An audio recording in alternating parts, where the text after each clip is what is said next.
क्या naturally body building करना possible है? देखो, नेचुरली अच्छा दिखना पॉसिबल है, बॉडी बिल्डिंग करना तो पॉसिबल नहीं है। तो जो लोग ऐसे आके सोशल मीडिया पे बोलते हैं भाई ये ले लो वो ले लो, आप ड्रग के बारे में नहीं बता सकते हो ना।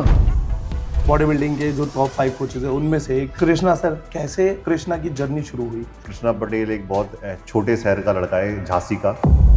2015 में mister Mumbai, Maharashtra, mister India men's physique में कम्पीट किया। हांगकांग खेलने गया था, मैं टॉप 5 में आया तो मेडल आया। कुछ लोग ऐसा बोलते हैं कि कृष्णा के पास पब्लिक इसलिए जाती है क्योंकि वो प्रो कार्ड दिला देता है। हम इसे कट भी कर सकते हैं वैसे तो। अगर लोग बोलते हैं सेटिंग है तो भाई सेटिंग बनाने के लिए भी कुछ चाहिए कॉन्टेक्ट, तो आप भी करो सेटिंग।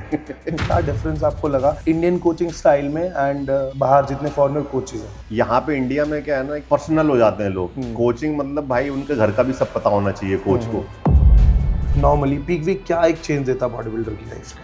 आपने अगर मॉनिटर नहीं करा तो मतलब हो गया खराब। जितने भी लोग बॉडी बिल्डिंग करना चाह रहे हैं, एक लास्ट एडवाइस आप उनको क्या देना चाहेंगे? कोई भी शॉर्टकट मत लो, कंसिस्टेंसी भी डिसिप्लिन से ही आती है। डिसिप्लिन सबसे पहले है। अमित सर कैसे है? 7 दिन पहले आया, 7 या 8 दिन पहले, कि भैया मैं गेम करूं कि रुक जाऊं। शेरू क्लासिक ने एथलीट्स को क्या दिया? बहुत कुछ दिया। आप देखो मेरे साथ पॉडकास्ट कर रहे हो, ये मुझे तो शेरू क्लासिक से मिले। शेरू क्लासिक नहीं दिया, हम शेरू क्लासिक में मिले। तो बहुत कुछ दिया, मेरी पूरी लाइफ चेंज हुई है। एज अ कोच बता रहा हूँ मैं, बहुत सारे एथलीट के ड्रीम पूरे होते हैं। जेरेमी बुंडिया पहले जीतता था, 4 बार जीता है, एंड उसने एक बेंच मार्क सेट कर दिया। पर आज जेरेमी बुंडिया आएगा तो टॉप 10 के बाहर हुआ। क्राइटेरिया चेंज हो गया है ना।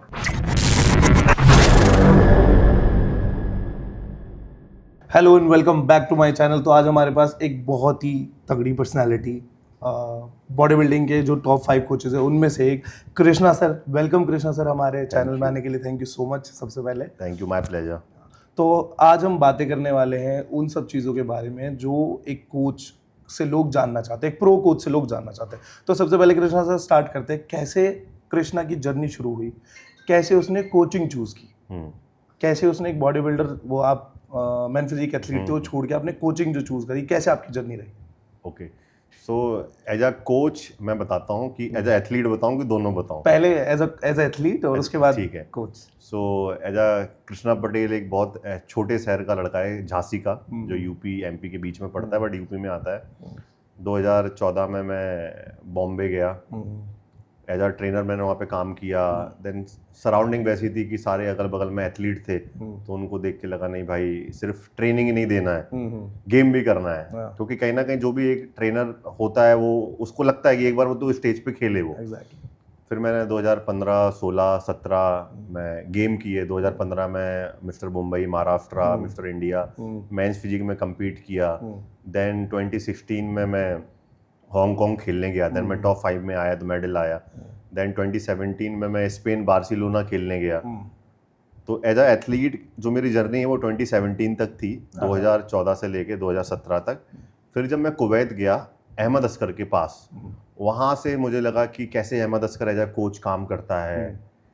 कोच मतलब एक वो वाली कभी साइड एक्सप्लोर नहीं की थी, वहाँ पे रहा कैसे कोचिंग कैसे होती है, इसमें कितना मतलब ये लोग कैसे एक्चुअली एथलीट के साथ काम करते हैं। और मैंने 2015, 16, 17 में कम्पीट किया, तो मैंने वो चीज़ सीखी कि एज अ कोच मुझे क्या नहीं मिला मेरे टाइम पे इंडिया में, और ये एज अ कोच कैसे काम करते हैं।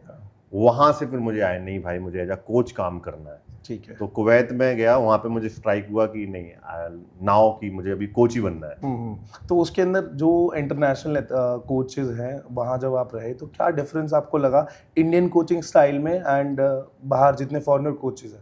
देखो, बाहर के जो फॉरेनर कोचेस हैं वो बहुत पर्टिकुलर होते हैं चीज़ों को लेके।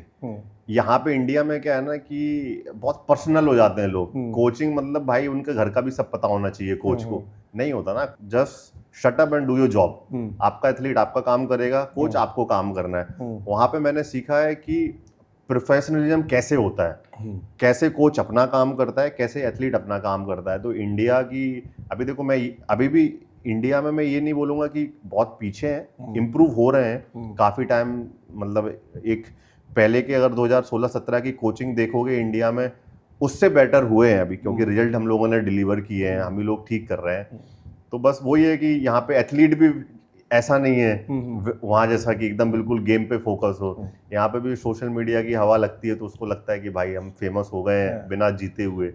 तो वो दोनों साइड से, ऐसा नहीं है कि वहाँ की कोचिंग में डिफरेंस है, वहाँ के एथलीट और यहाँ के एथलीट में भी बहुत डिफरेंस है। दोनों एथलीट में क्या डिफरेंस होता है? एक डिसिप्लिन या जेनेटिक्स, या क्या चीज़ मेजर ऐसा डिफरेंस होता है एथलीट्स में यहाँ? देखो जेनेटिक तो एक रोल प्ले करता है, बट अगर आप डिसिप्लिन नहीं हो तो फिर जेनेटिक भी काम नहीं करेगा। अभी कंसिस्टेंसी भी डिसिप्लिन से ही आती है।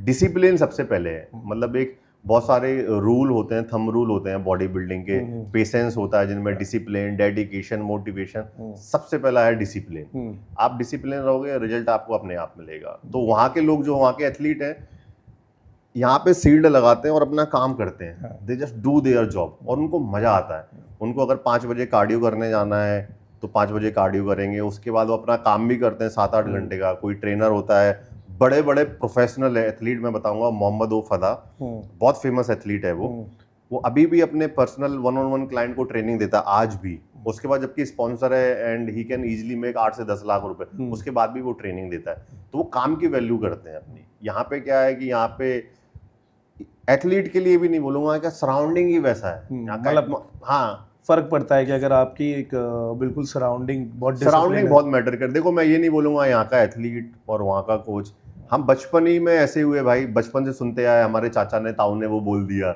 मम्मी ने बोला तू ताऊ से बात नहीं करेगा, वो वैसा, तो वैसा माहौल ही बनते हुए आता है। वह तो वैसा क्रिएट है वो, अभी उसको आपको जड़ चेंज करनी पड़ेगी, वो होगी नहीं। बट फिर भी लोग, सोशल मीडिया आ गया है, लोग देखते हैं कि बाहर कैसे काम होता है, तो अब काफ़ी चीज़ें बेटर हो रही हैं। तो आपका सबसे पहला एथलीट जिसके थ्रू आप प्रो कार्ड सबसे पहले आने वाला, उसकी जर्नी, वो क्या एक्सपीरियंस रहा आपका? मतलब वो क्या, जो आपने पहली बार प्रो कार्ड जीता, नाम कमाया, तो कैसा रहा? सबसे ज़्यादा मतलब क्वालिफिकेशन दिया उसके बाद, बट जो वरदान Malhotra, and he is a famous athlete in India, सबसे पहले मैंने 7-8 साल उस पर काम किया। तो हम लोग वरदान ना हमेशा कैटेगरी में सिल्वर गोल्ड प्रो कार्ड, मतलब ये हो गया था कि भाई अभी प्रो कार्ड क्यों नहीं आ रहा, आखिर कमी क्या है। सभी लोग बोलते थे भाई आपका ही है प्रो कार्ड, भाई ओवरऑल आपका है, लेकिन आता नहीं था। तो एक ऐसा हो गया था यार कि मतलब क्या हो रहा है। लेकिन जब आया प्रो कार्ड 2023 नवंबर में बॉम्बे में शो था, वहाँ पे वरदान का प्रो कार्ड आया। बट जब प्रो कार्ड आया तो ओवरऑल प्रो कार्ड आया, और उसी दिन जब प्रो शो में ना उसने सारे इंडिया के प्रोज को बीट कर दिया।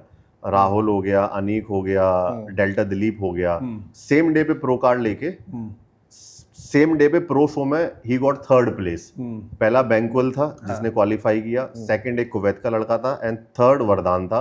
उसके बाद इंडिया के सारे प्रोज थे, तो इंडिया का नंबर 1 एथलीट बना वो उसी दिन प्रो कार्ड जीता। बट क्वालिफाई नहीं कर पाया। तो मेरे दिल में था यार क्वालिफाई काश हो जाता। मेरे दिमाग में तो प्रो कार्ड था ना भाई, क्योंकि मेरे लिए पहला था, प्रो कार्ड आना था, पहला था प्रो कार्ड ही वैसा था। तो फिर प्रो कार्ड आया तो बहुत अच्छा लगा। जब वरदान ने मुझे स्टेज से बुलाया तो मुझे बहुत अच्छे से वो याद है कि मैं, ऐसा लग रहा था मैं सपने में चल रहा हूँ भाई, मुझे कुछ समझ ही नहीं आ रहा था। बहुत अच्छी फीलिंग होती है वो, आप नहीं बता सकते, उसको फील ही कर सकते हो। तो 6-7 साल सिर्फ एक ही एथलीट को ट्रेन करना, जिसको दिमाग में भी विजन डालना। वरदान सर आपने मुझे बताया कि वो तो एक्टिंग के लिए आए थे, उनका बॉडी बिल्डिंग का बैकग्राउंड ही नहीं था। तो कैसे आपने उनको शिफ्ट करा कि नहीं तू बॉडी बिल्डिंग कर भाई? वो हम एक ही जिम में वर्कआउट करते थे, मैंने उसे एक शो खिलाया बॉडी पावर, वहाँ से मुझे पता चला कि इसके अंदर पोटेंशियल बहुत है। मैंने बोला भाई तू जो भी एक्टिंग कर रहा है साइड बाय साइड करता रहे, लेकिन इसको भी करता रहे। देन फिर हम साथ में रहे बॉम्बे में, 4-5 साल हम साथ में रहे। तो मैं उसको पुश करता रहा, तो बॉडी उसकी रिस्पॉन्ड करती रही, देन करती रही, फिर वो खेलता रहा। मतलब एक फिर वो होते गई इस चीज़ें अपने आप ना। एक शो खेला, नरेश सूर्या खेला, फिर उसके बाद हमने शेरू क्लासिक खेला, फिर शो खेले, फिर पता चला कि ये कहाँ स्टैंड करता है, हमारी कहाँ कमी है, फिर फाइनली वी डिड इट। तो फिर अमित सर आपके कोचिंग वाले लाइनअप में कैसे आए? सो जब भी 2023 नवंबर में वरदान को प्रो कार्ड मिला, तो उसके एक हफ्ते पहले अमित ने मुझे अप्रोच किया।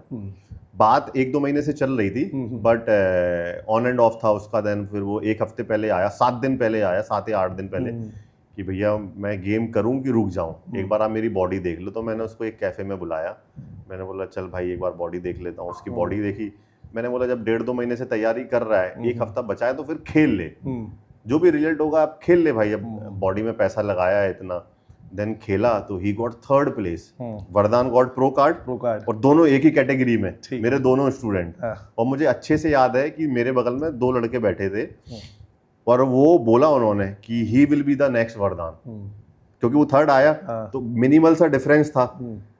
सो उसने बोला he will be the next वरदान। बट 6 महीने बाद we create the history in June, qualify किया। तो फिर वहाँ से मेरी अमित के साथ जर्नी चालू हुई। वरदान को प्रो कार्ड आया तो उसको मोटिवेशन आया कि भैया को मैंने अभी ज्वाइन किया 6 दिन पहले, और वरदान का ओवरऑल प्रो कार्ड आ गया। तो उसने देखा प्रो शो में भी 3rd प्लेसिंग आ गई, तो वो बहुत मोटिवेट हुआ। फिर मैंने उसको बोला कि अगले दिन जाके बोला कि भाई, उसको गायनो था पहले, गायनो का ऑपरेशन करा, तो उसने अगले दिन ही जाके करा लिया, अमित ने। हाँ, तो मुझे लगा कि इसका माइंडसेट है। अगर मैंने आपको बोला आप गायनो का ऑपरेशन करा लो, आप एक हफ्ते का टाइम लोगे, 10 दिन का टाइम लोगे, आप सोचोगे भाई वो बंदा कल जाके निकाल के लेके आ गया। मैं वहां से मैं जज करता हूँ, जब कोच आपको पता चल जाता है कि कौन मतलब हवे में बात कर रहा है, कौन करना चाहता है एक्चुअली, क्योंकि इतने लोगों के साथ आप काम कर चुके होते हो। तो फिर मुझे 6 महीने, मतलब आज भी मैं बोलूंगा, आज भले ही हम साथ में काम नहीं कर रहे हैं, but he will be the most dedicated, discipline and बहुत लॉयल अपने काम को लेके। मुझे नहीं लगता कि इंडिया में कोई होगा, और इंडिया में शायद ही कोई 2-3 साल तक आ पाए, क्योंकि वो बहुत डेडिकेटेड है गेम को लेके ना, ही इज वेरी डेडिकेटेड। तो जैसे लोग बोलते हैं कि अमित ने कृष्णा को छोड़ दिया, हाँ, लोगों की ऐसी वो है, कृष्णा ने कभी इस चीज़ का जवाब नहीं दिया। लेकिन क्या अमित सर ने आपको ऐसे ही छोड़ दिया? नहीं, वो अमित का अगर देखोगे, वो यूएस में गया तो बहुत सारे लोग कमेंटों में भी उसके बोला, तो उसने यूट्यूब में भी बोला कि भाई ये हमारा म्यूचुअल डिसीजन था। आज भी हम टॉकिंग टर्म्स पे अच्छे से बात कर रहे थे, तो हमारा ही म्यूचुअल डिसीजन था। क्योंकि क्या हुआ, 2 बार क्वालिफाई इंडिया में हो गए, अब उसका वीजा नहीं लगा, अब उसको खेलना पड़ेगा यूएस में जाके। क्योंकि हमें ऐसा था कि पता नहीं अब यहाँ पे क्वालिफिकेशन देंगे कि नहीं देंगे, वीजा तो है नहीं, तो क्यों फिर मतलब एक ऐसा ना हो जाए कि यहाँ पे भी अगर वो खेल रहा है और उसको वीजा की वजह से क्वालिफिकेशन नहीं दे रहे हैं, और आप एक किसी एथलीट की डिजर्विंग जगह खा रहे हो ना, आप जा ही नहीं पा रहे हो। At the end of the day कि डिजर्विंग ही जीतना चाहिए, लेकिन उससे भी ऊपर एक चीज है कि कोई इंडियन स्टेज पे होना चाहिए। एग्जैक्टली, है ना। तो फिर भी मतलब टेक द डिसीजन कि भैया कर्ज के साथ करने का मैं सोच रहा हूँ। मैंने कर्ज मुझे बहुत पसंद था, मैंने बोला गो फॉर इट। उसने फिर साथ में म्यूचुअली किया, बात करते हैं, इसमें ऐसा कुछ नहीं है। हमने बोला इसलिए नहीं क्योंकि मैं और भी एथलीट के साथ बिजी हो गया, वो अपने गेम में बिजी हो गया, और ऑफिशियली मैंने कुछ नहीं बोला, उसने कुछ नहीं बोला, तो लोगों ने ऐसा बोल दिया। और नरेंद्र सर के आपके पास आने पे भी बहुत कंट्रोवर्सी हुई थी कि नरेंद्र एक मैन फिजिक एथलीट के पास चला गया। ऐसी कोई थ्योरी है कि एक मैन फिजिक एथलीट एक बॉडी बिल्डर को ट्रेन नहीं कर सकता? देखो, सो इसमें 2 पर्सपेक्टिव है कि जैसे अभी ये शो में आप देखोगे तो क्लासिक फिजिक में मोहन का प्रो कार्ड आया, और इस बार मेरे पास जो है मेंस फिजिक से ज़्यादा क्लासिक फिजिक के लड़के थे। दानिश भी था, मोहन भी था, अली भी था, जब बियर्ड गाय, एक लड़का और था। और बॉडी बिल्डिंग में नरेंद्र यादव को भी प्रो कार्ड मिल गया, क्लासिक में मोहन को भी प्रो कार्ड मिल गया, और वरदान अमित को उधर मेंस फिजिक में मिल गया। तो होता क्या है ना कि एज अ कोच आपको भी रीड करना पड़ता है सामने वाले की बॉडी, ये मतलब वो ना एक आपका खुद की इंस्टिंक्ट होती है, मतलब वो एक कोई ऐसी, अब है तो पूरा एक बॉडी बिल्डिंग साइंस के ऊपर, स्टडी के ऊपर। अब वो होते हैं किसी के पास ज्यादा एथलीट बॉडी बिल्डर होते हैं, वो दिखते हैं कि ये बॉडी बिल्डर कोच है, पर आपको डाइट तो आपको ले रही है ना। आप अगर बॉडी बिल्डर हो तो आप कैलोरी सरप्लस लोगे, आपकी डोजिंग थोड़ी बहुत ऊपर रहेगी, और अलग से क्या होता है, अलग से कुछ भी नहीं होता। ट्रेनिंग पैटर्न अलग हो जाती है। जैसे आप अगर मेंस फिजिक खेल रहे हो तो आपका बाइसेप जो है वो शोल्डर से बड़ा नहीं होना चाहिए। क्लासिक फिजिक में आपकी, क्लासिक वर्ड डिफाइंड कि आपकी बॉडी में ब्यूटी होनी चाहिए। बॉडी बिल्डिंग में क्या आपका थोड़ा बहुत कमर हो बाहर तो चलेगा, पर यू लुक ह्यूज। ये छोटे छोटे पॉइंटर आप समझ गए तो वो आपको ही समझना है ना। आप मैं मतलब पॉडकास्ट देखता हूँ, जैसे जो भी कंपटीशन होते हैं मेंस फिजिक के, तो बताते हैं क्या क्राइटेरिया चेंज हुआ है, तो मैं उस पर फिर वैसे अप्लाई करता हूँ। जैसे जज का फीडबैक ले लिया, ठीक है, यहाँ पे इंडिया में कि क्लासिक फिजिक में मेरे इन एथलीट का अगर 3rd आया तो क्यों आया, ठीक है, उन्होंने बताया ऐसा था। मतलब आप पूछते हो उनसे कि भाई मेरी क्या कमी है? मेरे एथलीट खेलते तो मुझे तो पूछना पड़ेगा ना। मेंस फिजिक में कोई 4th आया तो क्यों आया, अगर किसी का गोल्ड आया तो प्रो कार्ड राउंड में क्यों रुका, फिर ऐसे ही मैं क्लासिक का लेता हूँ, ऐसे बॉडी बिल्डिंग का, तो मुझे पता चलता रहता है फीडबैक में कि हमें as a body builder athlete पे कैसे काम करना है, एज अ क्लासिक हमें कैसे काम करना है, एज अ मेंस फिजिक मुझे वेस्ट को पकड़ के चलना है, क्लासिक में मुझे ओवरऑल बॉडी की कॉम्पोजिशन में काम करना है, और साइज और बॉडी बिल्डिंग में साइज को प्रायोरिटी पे रखना है, वो नहीं हो सकता। तो ये छोटी छोटी चीजें आप जब पढ़ते रहते हो, देखते रहते हो, तो आप सीख जाते हो। मतलब वो है सेम चीज, बस थोड़ी बहुत चीजें चेंज है। हाँ थोड़ी बहुत, लेकिन वही है कि एज अ कोच आपको काम करना पड़ता है उसके ऊपर। इंडिया के अंदर कैसा है कि अब देखो, मैंने 3 कैटेगरी में प्रो कार्ड आए मेरे एथलीट के, तो मैंने काम किया है उस चीज पे, ऐसे तो नहीं आ गए। प्रो कार्ड मतलब 1 या 2 प्रो कार्ड होते हैं, और इंडिया में इतने सारे एथलीट के बीच में आना, प्रो कार्ड आना बहुत बड़ी बात है। उसके लिए कोच को भी बहुत काम करना पड़ता है, एथलीट को भी काम करना पड़ता है। बट ये है कि लोगों ने बनाया हुआ है कि जो बॉडी बिल्डिंग कोच है वो मेंस फिजिक नहीं हो सकता है, ऐसा कुछ भी नहीं। बट मेरा मानना ये है कि कोच जरूरी नहीं है, वो तो ना मेन फिजिक हो ना क्लासिक फिजिक, उसने कभी कम्पीट ना करा हो, कोच इज कोच। हाँ कोच इज कोच, तो उसके अंदर फर्क नहीं पड़ता, वो तो लोगों की बोलने वाली बात है कि भाई आप मेन फिजिक होके किसी को बॉडी बिल्डर को नहीं ट्रेन कर सकते। बहुत बड़े कोचेज ऐसे हैं जिन्होंने कभी खुद से कंपटीशन किया ही नहीं है। आप सब छोड़ो ना, मैं एक सबसे बड़ा एग्जांपल आपको हेनी रैम्बर्ट देता हूँ। Henny Rambert train Jeremy Boudia, Andre Dieu, ठीक है, एंड ही मतलब most of Olympians, he train like Shivam classic, and he train Hadi Choopan. अब उसने कैसे फिलित एज वेल, ऐसे कैसे कर दिया? फिर उसने जेरेमी को भी बना दिया, शिवम को भी बना दिया, और उसने फिर अपना फिलित को भी बना दी। कैसे, वो कैसे हो सकता है? It's all about study, it's all about study, it's all about feedback, it's all about study कि क्या चल क्या रहा है एक्चुअली मार्केट में। जेरेमी बूडिया पहले जीतता था, 4 बार जीता है, एंड उसने एक बेंचमार्क सेट फिजिक के अंदर वो स्टार्टिंग थी। हाँ, बेंचमार्क सेट कर दिया। पर आज जेरेमी बूडिया आएगा तो टॉप 10 के बाहर हुआ। क्राइटेरिया चेंज हो गया है ना। आया भी है, अभी वो खेला था टॉप 5 में भी नहीं था। हाँ, टॉप 5 में भी नहीं था। तो वही है कि एक रिस्पेक्ट रखनी थी उसको, इसलिए वो ले लिया, वरना सबको पता था कि ही will B not in top 10 also.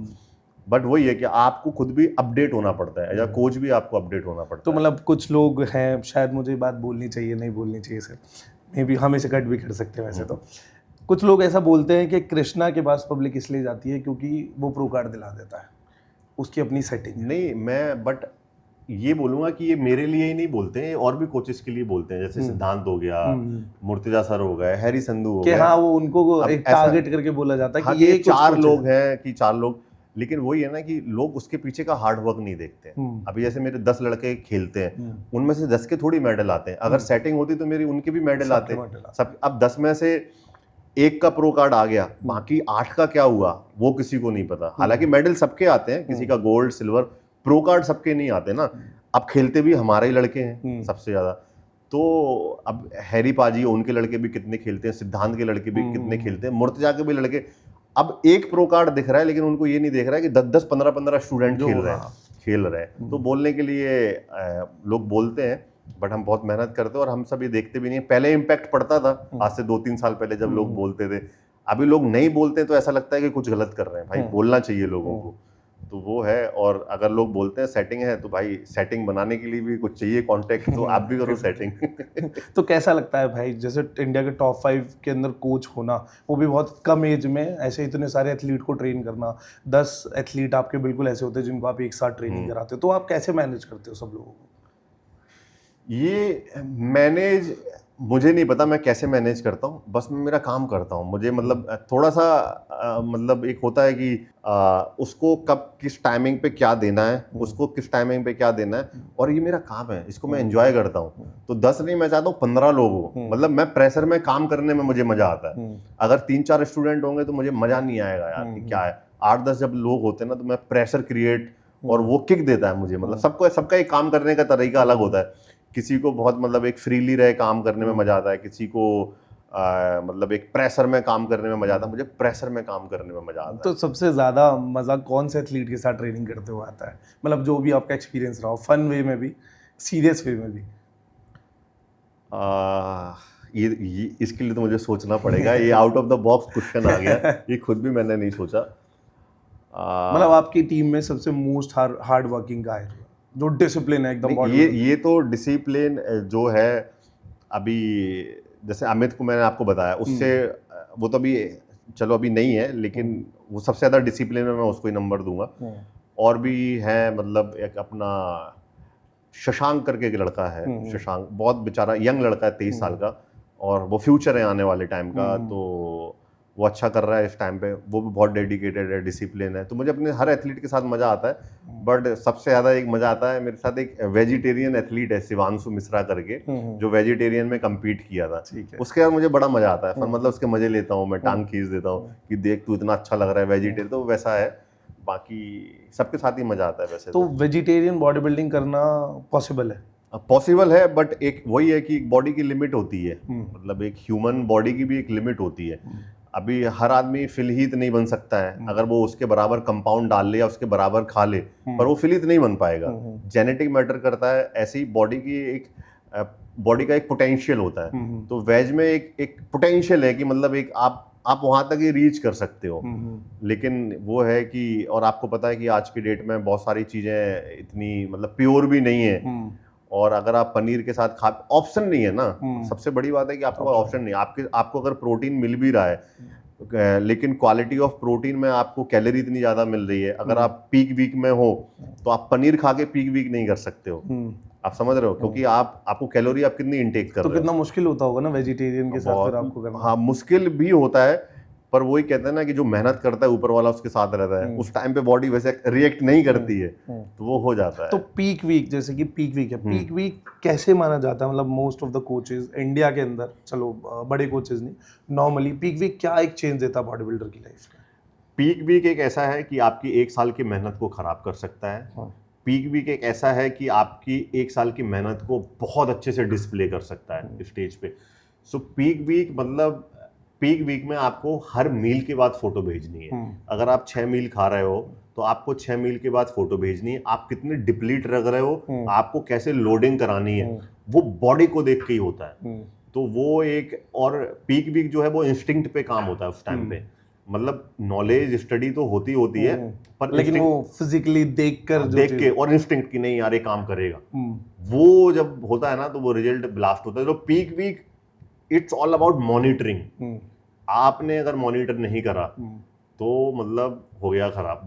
बहुत सारे एथलीट ऐसे भी होते हैं स्टेज तक जाने तक बहुत अच्छे लगते हैं, पर उन्होंने एक्स्ट्रा ज्यादा फुलनेस के चक्कर में सोडियम डाला, पानी पिया, और 5 मिनट स्टेज पे जाने में टाइम लग गया। उन्होंने बोला कि वो अवार्ड सेरेमनी चल रही है भाई, इतने में वाटर बॉडी में छूट गया। तो बहुत बहुत कैलकुलेटिव होना पड़ता है। मतलब आपको अपनी नजर के सामने सारे एथलीट को मैं रखता हूँ कि भाई कुछ भी ऊपर नीचे नहीं, क्योंकि हाथ बहुत चलता है। किसी के पास मैंने बोला 5 बादाम खाने तो कोई 15 खा लेता है, क्योंकि उस टाइम पे उसको नहीं समझ में आता, वो अपने सेंसेस में ही नहीं है। और पीक वीक में एथलीट एक बच्चा होता है, आप उसको जैसे बोलोगे वो वैसा करता जाता है। तो क्रेविंग को कंट्रोल कराना, क्योंकि उस टाइम पे वाटर लोडिंग, सोडियम मैनिपुलेशन, बहुत हर एथलीट पे हर तरीके से अलग अलग चीजें काम करती हैं। ऐसा नहीं कि बहुत सारे लोगों को मैं वाटर लोड कराता हूँ, 3 दिन पहले मैं 7 लीटर पानी पिलाता हूँ, और बहुत सारे लोग 1 हफ्ते पहले ही पीना बंद कर देते हैं। इंडिया मतलब मैंने सुना है कि पीक वीक में लोग पानी पीना बंद कर देते हैं। नहीं, पानी तो चाहिए, लेकिन वही है ना कि आपने ऑफ सीजन कैसे किया है। आप 1 हफ्ते में कुछ नहीं करोगे। अगर आपका ऑफ सीजन है, थोड़ी बहुत कैलकुलेशन ऊपर नीचे होती है, इट्स फाइन, लेकिन आपने अगर ऑफ सीजन अच्छे से नहीं किया, मेहनत अच्छे से नहीं की, तो पीक वीक भी कुछ नहीं करेगा।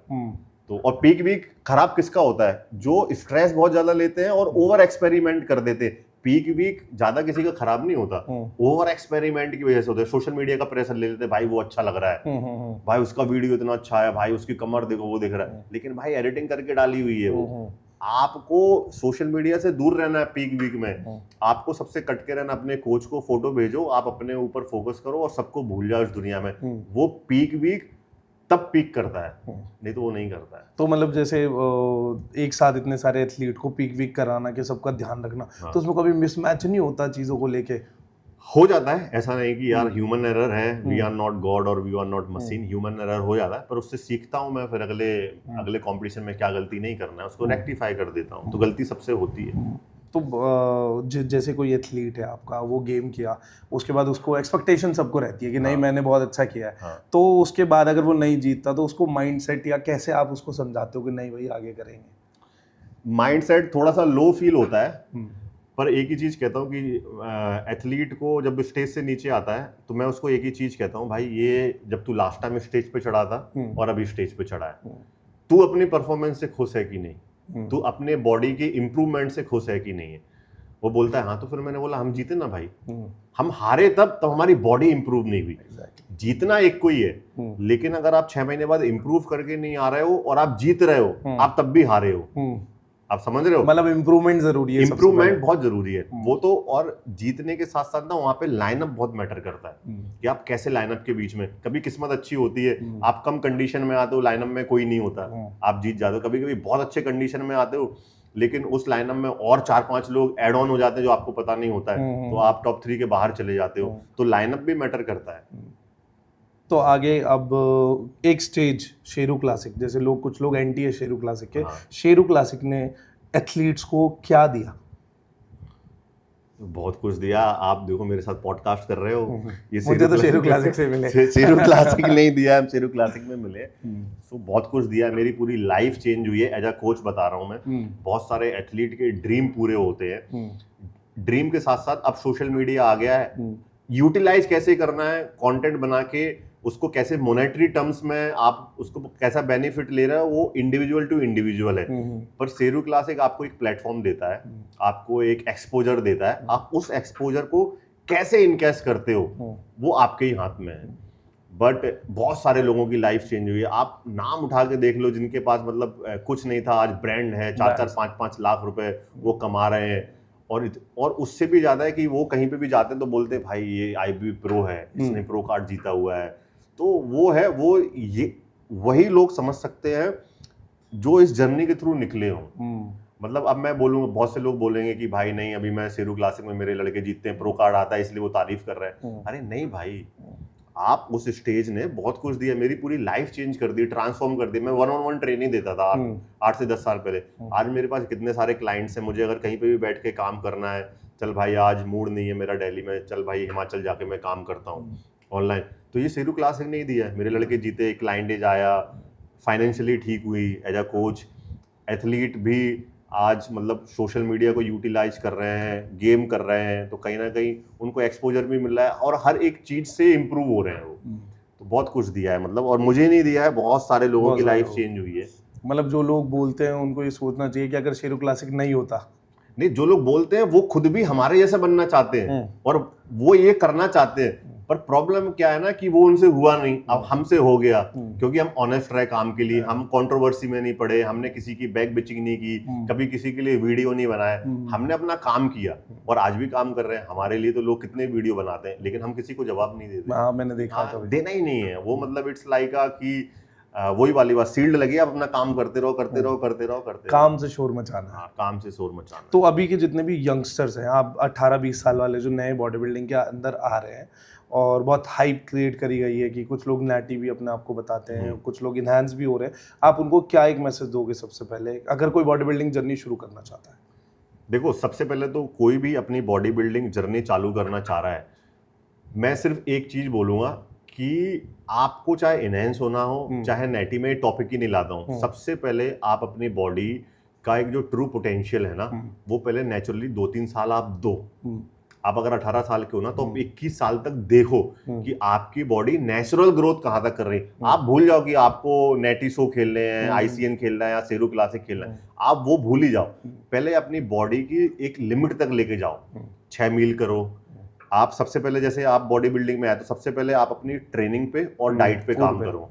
फूड पे काम कर लिया आपने 6 महीने, उसके बाद फिर आप सप्लीमेंटेशन पे काम करो कि फिर आपको सारे मेजर सप्लीमेंट आप ले सकते हो 2-3, लेकिन फिर आप सप्लीमेंट लेके आओ। उसके बाद देखो आपकी बॉडी क्या रिस्पॉन्ड कर रही है, देन फिर उसके बाद आप प्रोफेशनली किसी कोच के अंडर में जाओ।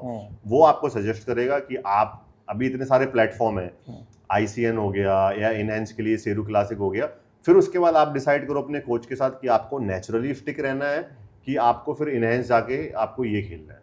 तो क्या नेचुरली बॉडी बिल्डिंग करना पॉसिबल है? देखो, नेचुरली अच्छा दिखना पॉसिबल है, पर बॉडी बिल्डिंग करना तो पॉसिबल नहीं है। मतलब इस चीज को कोई भी नहीं बोल सकता है पूरी दुनिया के अंदर। मतलब आपको मेरे से बहुत ज्यादा एक्सपीरियंस होगा इस चीज को। तो कुछ लोग हैं जो ICN खेलते भी हैं, किसी का नाम मैं नहीं लेने वाला, बट क्या वो लोग गलत नहीं कर रहे, किसी को इन्फ्लुएंस कर रहे हैं चीजें यूज करने के बाद? देखो, इसमें बोलूंगा तो कुछ गुड है, कुछ बैड है, कुछ मतलब कुछ एक पॉजिटिव पॉइंट्स हैं, कुछ नेगेटिव पॉइंट है। नेगेटिव पॉइंट मैं बोलूंगा कि जो नए लड़के आते हैं उनको एक होप हो जाता है कि यार ये नेचुरल है तो मैं ऐसा हो सकता हूँ।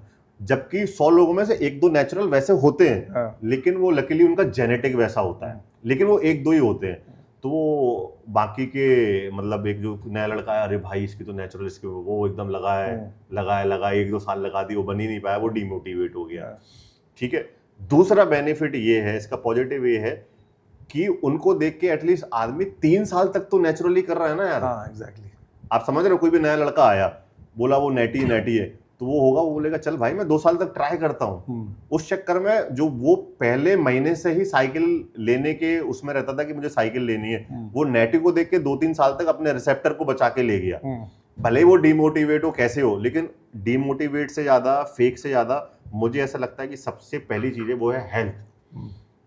तो वही अगेन कि कुछ पॉजिटिव भी हैं, कुछ नेगेटिव भी हैं, आप उसको कैसे ले तो वो हमारे तो टॉप 5 सप्लीमेंट अगर कोई भी स्टार्ट करना चाहेगा अपना, तो क्या रिकमेंड आप उनको करेंगे? देखो, सबसे पहले तो प्रोटीन हो गया। ठीक है, प्रोटीन बहुत ज़रूरी है कि बहुत सारे लोगों को डाइजेशन इशू होता है, तो प्रोटीन इज मस्ट। दूसरा आपका हो गया क्रिएटिन बहुत ज़रूरी है। और थर्ड आपका हो गया, देखो रिकवरी पे लोग ध्यान नहीं देते हैं, मुझे ऐसा लगता है रिकवरी बहुत इंपॉर्टेंट है। तो कहीं ना कहीं जब आप एनाबॉलिक लेते हो तो बॉडी स्ट्रेस में रहती है, तो मैग्नीशियम आपको लेना चाहिए। ठीक है, आपको लिवर सपोर्ट में आपका, जैसे जो लोग पीडी में बॉडी बिल्डिंग पर्सपेक्टिव से बता रहा हूँ, जैसे आप जब गेम करते हो तो आपको ग्लूटाथियोन जरूर लेना चाहिए।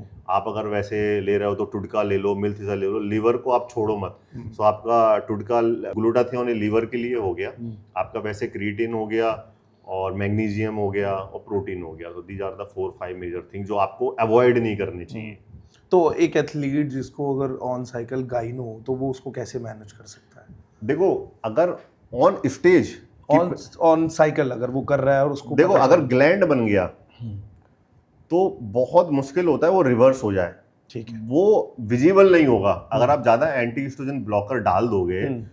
जैसे आपको, जैसे मैं कोई भी एंटी एस्ट्रोजन ब्लॉकर डाल रहा हूँ हफ्ते में 2 बार, मैं उसको कि यार चल स्टेज पे ना देखे, मैं डेली डाल दूं, ठीक है, फिर कहीं ना कहीं वो आपके मसल मास को भी ड्रॉप कर देगा। मतलब अगर हम एआई यूज करेंगे तो वो हमें मसल बिल्डिंग में नहीं करेगा ना भाई। थोड़ा क्या, आप टेस्ट डाल रहे हो, आप इधर से टेस्ट डाल रहे हो, उधर से आप सप्रेस करने वाली चीज डाल रहे हो, तो गेन कैसे होगा? और फिर आप उसको ब्लास्ट कर रहे हो, तो वो तो हो ही नहीं सकता ना। तो गायनों का अगर ग्लैंड बन गया, सबसे बेस्ट उसकी मेडिसिन है भाई, जाओ 30,000 रुपए खर्चा होगा, जाके उसको सर्जरी करके निकाल लो। मैंने खुद निकाल के बैठा हुआ है, मैंने खुद भी निकाला है, अमित ने, सारे एथलीट को मैं निकाल देता हूँ, 30-35,000 रुपए लगते। दूसरा सबसे बड़ा चीज है, गायनो साइकोलॉजिकल बहुत इफेक्ट करता है। आप 24 घंटे ना, एथलीट अगर गायनो है ना, ऐसा ऐसे हाथ लगाते रहोगे, 24 घंटे दिमाग में उसकी बॉडी इतनी सुंदर होगी ना, वो ऐसे हाथ लगाएगा, मतलब चांद में दाग वाली बात है। तो गायनो अगर किसी को है तो मेरे हिसाब से निकाल देना चाहिए, वो सबसे बेस्ट ऑप्शन है।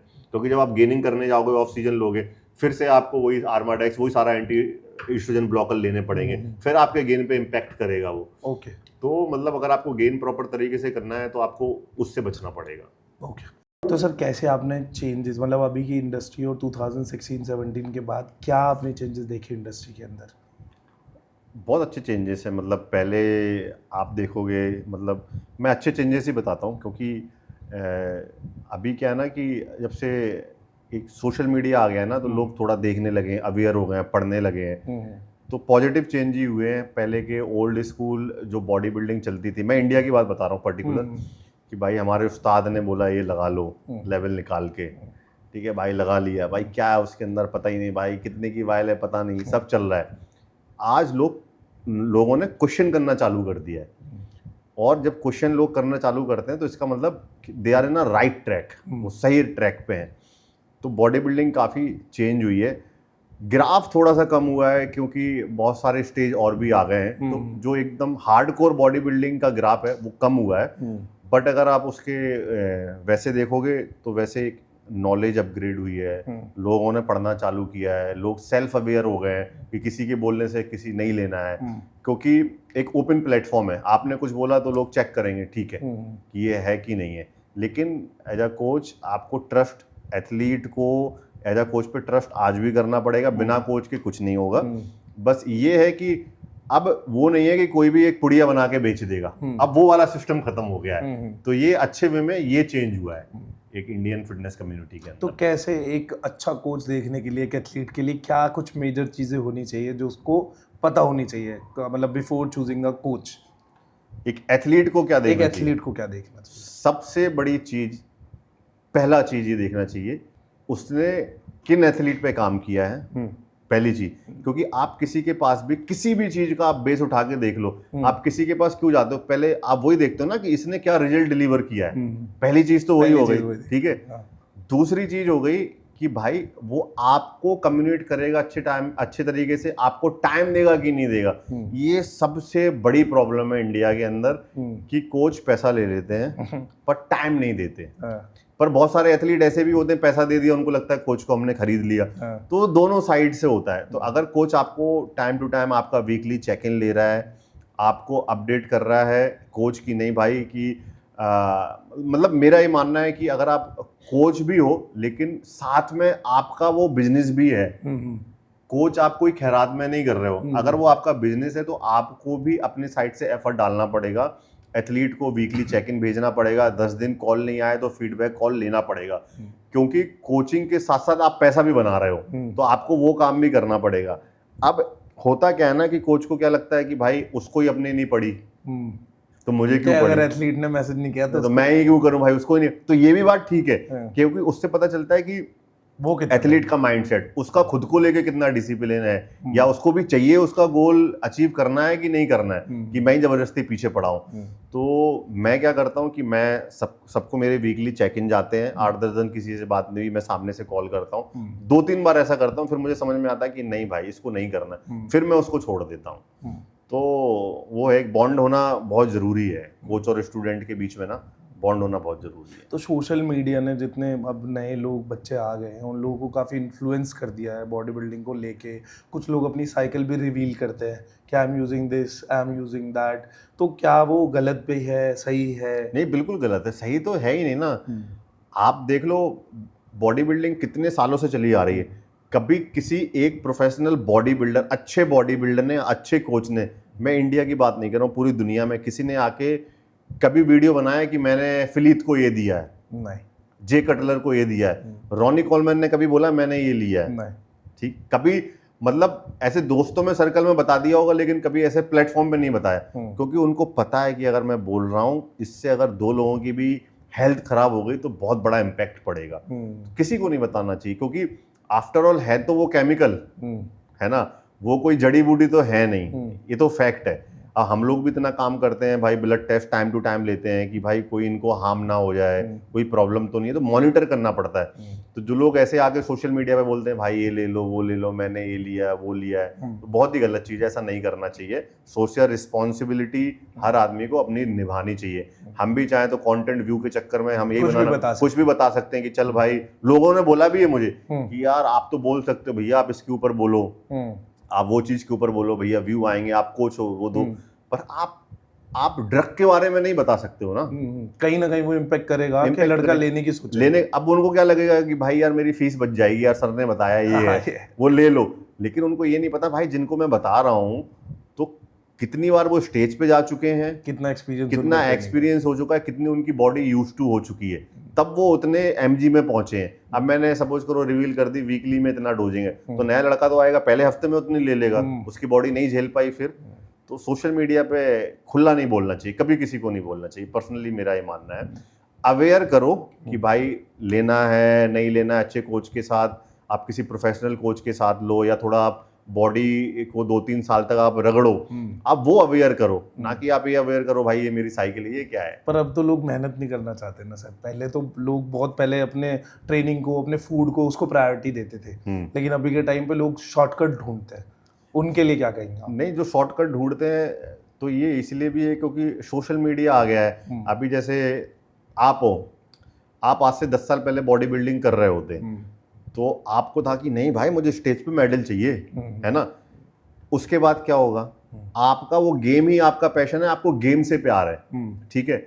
अब क्या है ना, आपकी बॉडी बनी, आपने एक रील डाली, 10 लोगों ने आपकी तारीफ कर दी, 2 ब्रांड आपको मिल गए, आप चले गए कंफर्ट जोन में, वहां पे आपका हो गया दी एंड।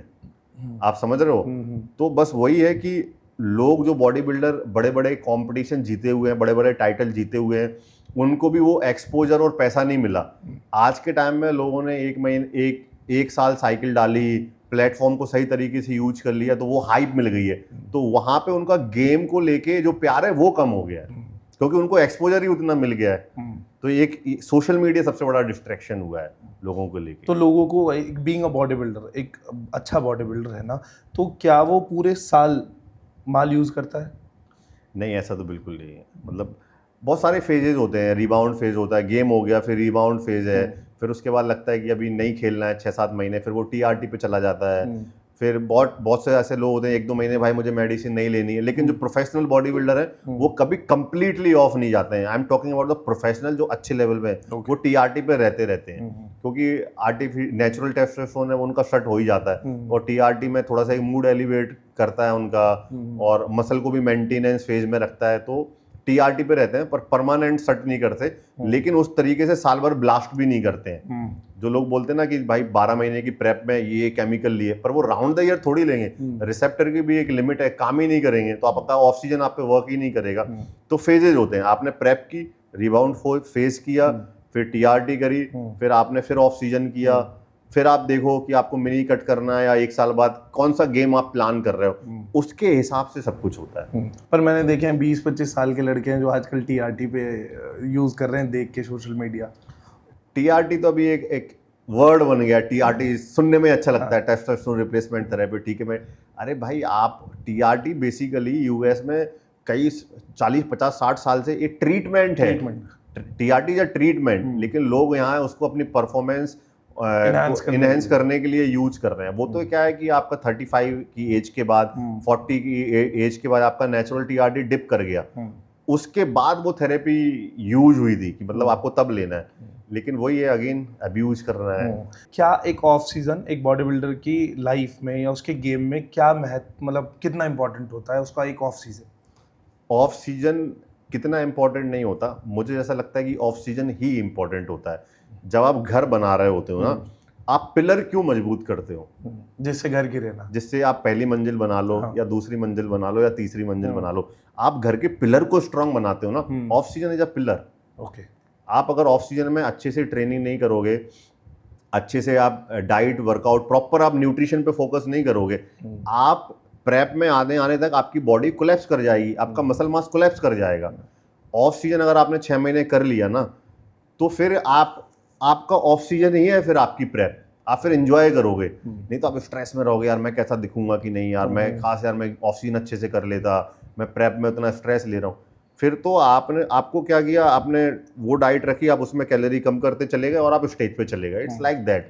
तो ऑफ सीजन बहुत इंपॉर्टेंट है, मतलब पिलर है वो आपकी बॉडी का वो। और एक और चीज के पीसीटी, हाँ, लोगों को बना हुआ है कि पीसीटी क्या होती है एग्जैक्टली? बहुत कॉमन चीज़ है आजकल, बच्चों को पता है कि पीसीडी लोग क्यों करते हैं। पीसीडी मेरे हिसाब से देखो, सबकी अलग अलग थ्योरी है पीसी पे। मेरे हिसाब से कि अगर आपको पीसीडी लोग, जैसे आपका नेचुरल टेस्टोस्टेरोन है, उसको बढ़ाने के लिए लोग एससीजी वगैरह यूज करते हैं। लेकिन अगर आप पीसीडी कर रहे हो, फिर आप सोचो कि आप लंबे टाइम के लिए ऑफ हो। पीसीडी आप कर रहे हो, आपकी आज खत्म हुई, फिर आपने 10 दिन बाद साइकिल चालू कर दी, कोई मतलब ही नहीं है भाई। आपने अभी तो ठीक किया, आपने एक में, या तो फिर आप ऑफ चले जाओ, मतलब कंप्लीटली ऑफ अगर आप जा रहे हो। हाँ, कंप्लीटली ऑफ चले जाओ, वो ज्यादा ठीक है। अगर आपको 1 महीने बाद साइकिल चालू करनी है, टेस्ट पे जाना है, आपको अगर लंबा ऑफ छोड़ना है तो फिर फाइन। लेकिन बहुत सारे लोग टेस्ट के साथ भी एससीजी लेते हैं। ये अलग थ्योरी, अलग थ्योरी है कि मुझे भाई वो गेट जो है टेस्ट का वो परमानेंट सेट नहीं करना है तो एससीजी देता रहूं। लेकिन वो तो हो गया है, क्योंकि आप टेस्ट तो डाल ही रहे हो। तो बहुत सारी अलग अलग थ्योरी है, बट या पीसीडी करना चाहिए। अगर आप लंबा ऑफ लेने वाले हो तो बिल्कुल पीसीडी करना चाहिए। अगर आप सोच रहे हो कि आपका गेम आज हुआ है, आपको फिर से 1 महीने साइकिल पे जाना है, या फिर आपका कोई गेम प्लान है, उस टाइम पे आपको पीसीडी नहीं करना चाहिए। तो आप जितने भी लोग बॉडी बिल्डिंग करना चाह रहे हैं या बॉडी बिल्डिंग में आना चाहते हैं, एक लास्ट एडवाइस आप उनको क्या देना चाहेंगे? जो बॉडी बिल्डिंग में आना चाह रहे हैं, जो फिटनेस फील्ड में आना चाह रहे हैं, उनको मैं एक ही चीज़ बोलना चाहूँगा कि जल्दबाजी मत करो, कोई भी शॉर्टकट मत लो। अपनी हेल्थ को, इस दुनिया में सबसे बड़ी लग्जरी जो है ना, सबसे बड़ी, वो है हेल्थ। जो बूढ़े पुराने कह गए हैं, मतलब हमारे दादा परदादा कि भाई हेल्थ इज वेल्थ, तो ये ऐसे तो नहीं हुआ। तो आपकी हेल्थ है, आप बॉडी बिल्डिंग 2 साल बाद भी कर लोगे, आप 3 साल बाद भी कर लोगे। आपकी हेल्थ है तो आपके घर वाले भी खुश हैं, आप भी खुश हो। शॉर्टकट मत ढूंढो बॉडी बनाने के लिए।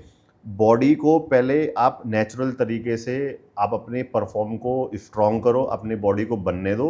2-3 साल बाद आप अच्छे कोच के ऊपर पैसा खर्च करो। इंडिया के अंदर सबसे बड़ी प्रॉब्लम ये है कि उनको लगता है कि मैं कोच को इतना पैसा दूंगा तो उतने का तो मैं ये मेडिसिन ले लूंगा, ये जीएच ले लूंगा, मैं इसको क्यों दूं।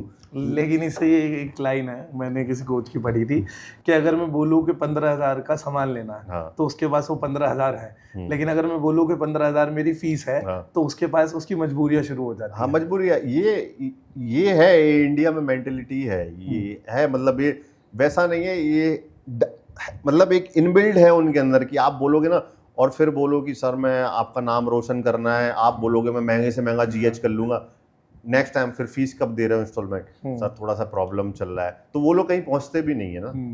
आप जब तक मतलब कोच तो आप देख लो ना कि राजा महाराजाओं के टाइम से गुरु चले जा रहे हैं, मतलब अब भगवान के भी गुरु थे हमारे, उसमें कहते हैं कि उनके भी गुरु थे। तो कोच के बिना तो कुछ होगा नहीं। मतलब आपको सही देखो, आप अलग डायरेक्शन पे जा रहे हो, कोच आपको ले आएगा, आप जल्दी पहुंच जाओगे। जहां पे आपको 10 साल लगेगा, आप वहां पे 2 साल में पहुंच सकते हो। It's just about the right guidance. But यही है अगेन कि कोच दोनों एरर हैं, एथलीट स्टूडेंट में भी एरर है, कोचेस में भी एरर है। एक कोच खराब निकलता है तो उनको लगता है सारे कोचेस वैसे हैं। कोई एथलीट छोड़ के चला जाता है तो उनको लगता है कि यार अब मैं इतना एफर्ट क्यों डालूं, ये भी छोड़ के चला जाएगा। तो कोच को भी अपने ऊपर काम करना चाहिए, एज ए एथलीट को भी काम करना चाहिए। और जो नई जनरेशन आ रही है वो अपने पेशेंस रहें, उनको सब कुछ मिलेगा टाइम आने पे। Thank you so much Krishna sir, pleasure. सारी चीज़ें बताने के लिए, समझाने के लिए। Thank you so much, thank you.